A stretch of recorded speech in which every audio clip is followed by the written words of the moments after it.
अस्सलाम वालेकुम नाज़रीन।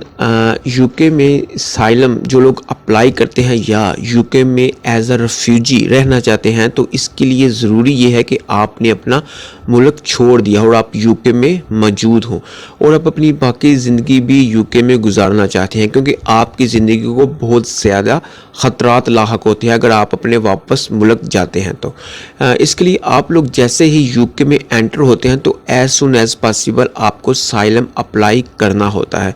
और जब आपको पहली मीटिंग होती है इमिग्रेशन ऑफिसर के साथ, जिसको स्क्रीनिंग भी कहा जाता है, जिसमें बेसिक चीज़ें आपसे पूछी जाती हैं और आपके साइलम का क्लेम दाखिल कर लिया जाता है, तो फिर इसके बाद आपको केस वर्कर दे दिया जाता है और कुछ दिनों बाद आपको केस वर्कर इंटरव्यू के लिए कॉल करता है, जिसको साइलम इंटरव्यू भी कहा जाता है। तो इस इंटरव्यू में आपको डिटेल्स के साथ ये बताना होता है कि ऐसी कौन सी रीज़न्स हैं जिनकी बुनियाद पर आप यूके में रहना चाहते हैं। तो आप इस हवाले से तमाम तर प्रूफ देने होते हैं और ये साइलम इंटरव्यू बहुत ही स्पेशल होता है, क्योंकि अगर आपके पास स्ट्रॉन्ग प्रूफ नहीं है तो फिर आपके रिफ्यूज़ल के चांसेस भी हो सकते हैं।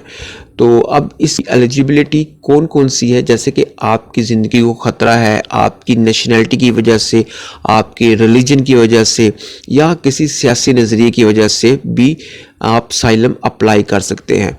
और मज़ीद होम ऑफिस का जो नॉर्मली क्राइटेरिया है तो वो 6 माह का है, यानी कि 6 माह में डिसीजन दिया जाता है, लेकिन आजकल 6 माह से ज़्यादा का टाइम लग रहा है। तो आपको इसके बाद आपको 5 साल का वीज़ा मिल जाता है और इंडेफिनिट लीव टू रिमेन इसके बाद मिलता है। और मज़ीद जब साइलम आपका रिफ्यूज़ होता है तो आपको अपील का राइट भी दिया जाता है कि आप इस डिसीजन के ख़िलाफ़ अपील कर सकते हैं। तो अब बात करते हैं कि रिफ्यूज़ल के बारे में, क्यों इतने ज़्यादा साइलम के केसेस रिफ्यूज़ हो रहे हैं। अगर होम ऑफिस की रेशियो देखी जाए तो इसमें 80 से 90% साइलम के केस रिफ्यूज़ होते हैं, क्योंकि सिर्फ ये कह देना कि मेरी जान को खतरा है ये काफ़ी नहीं है। अब होम ऑफिस ने हर कंट्री की एक गाइडेंस दी हुई है और उस कंट्री गाइडेंस के अंदर होम ऑफिस की जानब से ब्रीफली एक्सप्लेन किया गया है कौन सा क्लेम साइलम में आता है और कौन सा नहीं।